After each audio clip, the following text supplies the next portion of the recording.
Do you know the salary rate? The first of every month. What is today? Is 14. I have not got salary. I am not able to give the payment to my kids' children fee, school fee actually. So are you really interested to this job? This is your first day. Leave the job. Get some better opportunities. So this is, in most of the cases, this is not a fact. In most of the cases, this is not a fact. But those who are already within the organization, they used to treat you as a fresher, as your competitor. So that is the reason they want you to leave the job. So you have to be mentally very strong to adjust with the system. That is called induction. That is very important because in most of the cases, if you can study, just Google it, the attrition rate for the fresher in India, you will be finding it's very high. Within the 7 days, 10 days, people used to leave the job because they cannot adjust themselves because of these things. So that is called induction. So after induction, that is training. Now what is the, have you heard about the term that training and development? There are two different terminology, training and development. What is training? Training is a short-term thing. Training is short-term. Say for example, a training in .NET. If you are undergoing a training for 1 month on .NET, after 1 month of your own probably, you can do a project. And you can teach someone else also that, okay, this is .NET is all about. Microsoft Excel is all about. If you have undergone in training. But think, if you are undergoing a training or a program on communication skill, spoken English, like that, you are not assured that after attending 1 week or a 1 month training program on personality development or communication skill or anything, you are going to improve. Not possible. Because it takes time. But for training, it is a short duration. If say there is a program on Microsoft Excel, I will be teaching you, this is Microsoft Excel, this is macro, this is micro. So this is VLOOKUP, this is HLOOKUP. If you are concentrating, of course, on the very next day, you can work on that. But if you are undergoing a program on personality development or the communication skill, you are not going to, probably you are not going to develop that within a very short period of time. It takes time. That is called development. Right? Next topic we are coming into, that is called motivation. That is very important.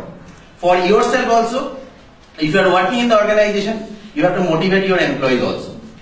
Can you tell me, salary is a motivator or not? Now first, what is a motivation? Motivation is something that motivates you, encourages you to do something. Okay?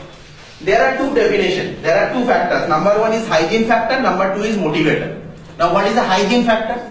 Hygiene factor are those factors which prevents you from becoming demotivated but never motivated.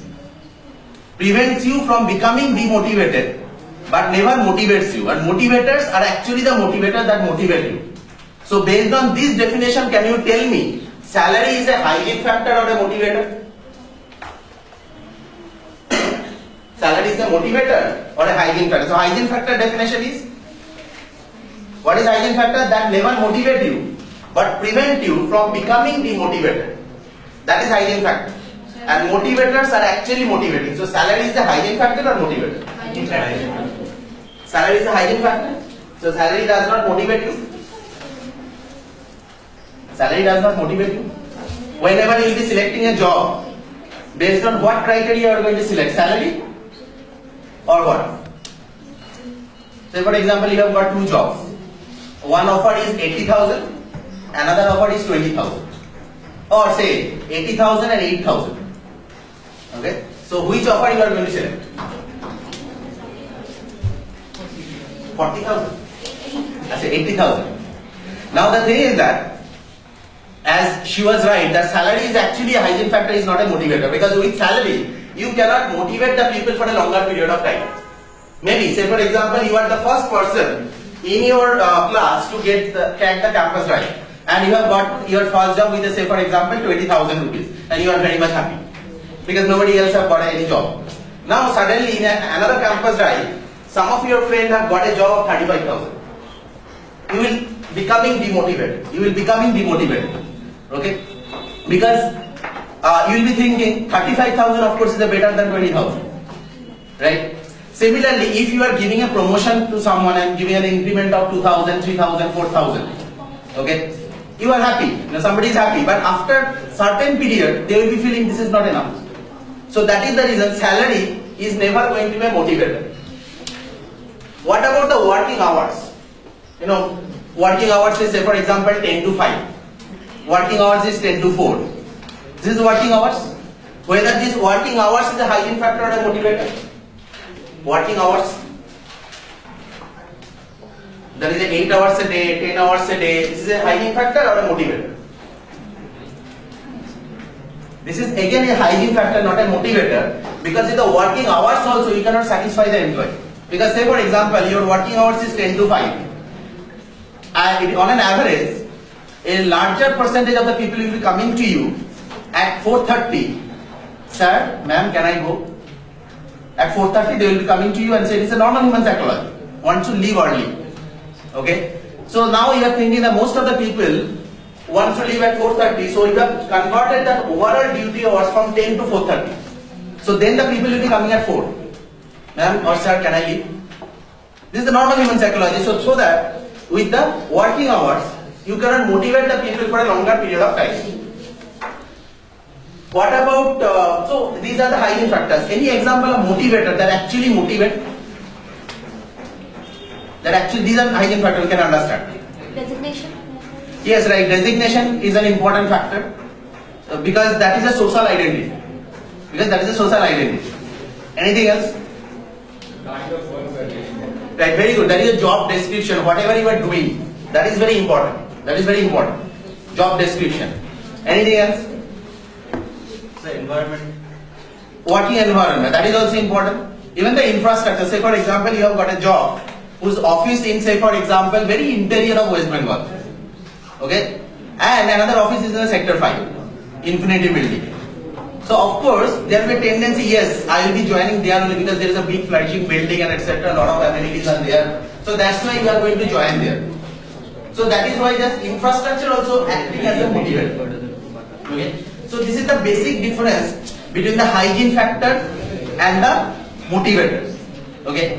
Now we are coming back to performance appraisal. Now what is performance appraisal? Performance appraisal is the process of evaluating the performance of the individual based on certain standard. Your examination system in your university is a performance appraisal, right? So whether you are going to pass, you are going to fail, you are getting 60%, 70%, 80%, A, B, C, D, E. It totally depends on your performance. That is called performance appraisal. Now in performance appraisal, there are a lot of problems used to be faced by the employees or the students. Now I will be discussing a little bit of them. Probably you have faced this kind of problem as well in your life. Number one problem is the halo effect. Halo effect means if somebody is evaluating someone based on only one criteria. Say for example, I am that kind of a teacher who thinks that student is good, whose communication skill is good.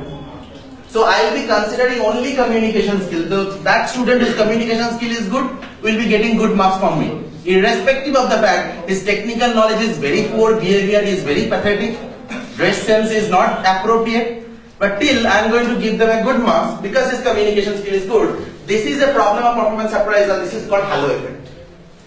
Okay. There is an effect that is called stereotyping. Have you heard the term stereotype?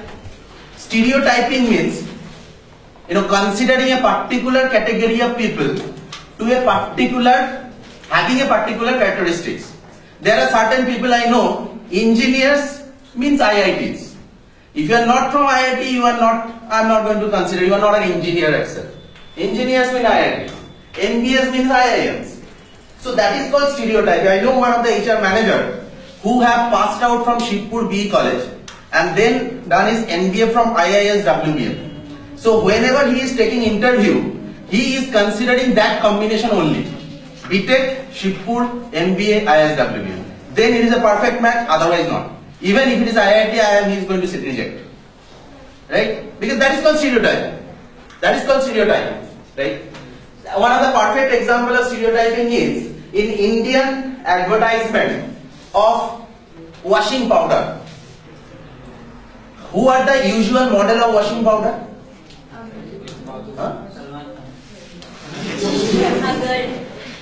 Any housewife, what is the reason? That is the Indian thing, that it is the job of the housewife to go for washing. I mean, any kind of kapod kacha, bashun majeta, meyeder kaj, it's simple.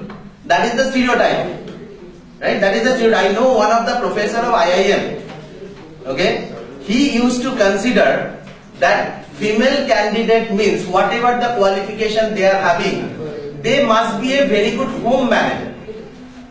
Okay, I know personally him. Her daughter is a IIT BTech graduate and MBA from IIM Kolkata, but he has not allowed her to do any job because he wants to be a very good home manager, because he thinks personally that managing a home is a very vital job. That is his stereotype. Right? That is his stereotype. So that is called stereotyping. Another effect is called leniency. Probably you have faced that thing also. Leniency means everybody is good. If somebody asks me that what about the performance of this class, if I am affected by leniency, I will be telling everybody is good, 10 out of 10, 9 out of 10. Just opposite is stringency. If I am that kind of a teacher, I will be saying everybody is bad. Irrespective of their performance, I can give maximum 2 out of 10 to everybody. And there is a concept of central tendency. That means everybody is average. Maximum 4.5 to 5 out of 10. That is called central tendency.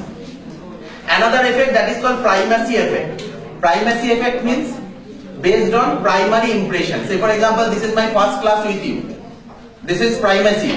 Now based on today's performance, after 7 months, somebody asked me, I have to say for example, I am going to take another class for the next 6 months. Even after 6 months, if somebody asks me what is your impression about the class, I will be taking reference from my first class only.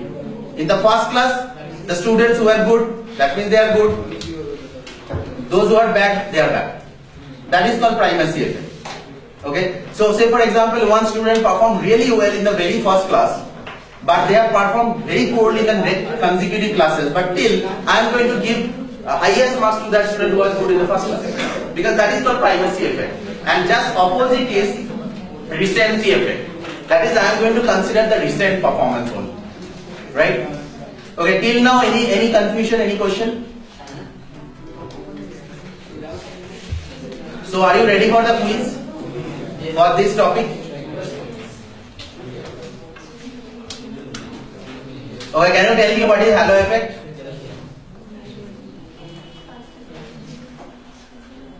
Who can tell me what is halo effect? Not fast impression.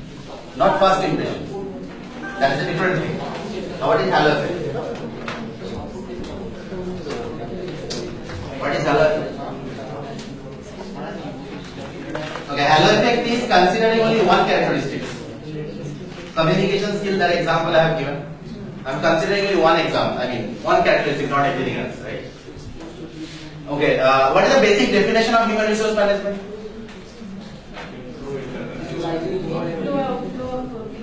Inflow, internal flow and outflow of human resources within an organization. Inflow means taking the people within the organization. Internal flow means whenever they are moving within the organization, and outflow means whenever they are moving out of the organization. How the people can move out of the organization? It may be termination, it may be resignation, it may be a retirement, normal retirement. In these three ways the people can move out of the organization. Right? So that is called outflow.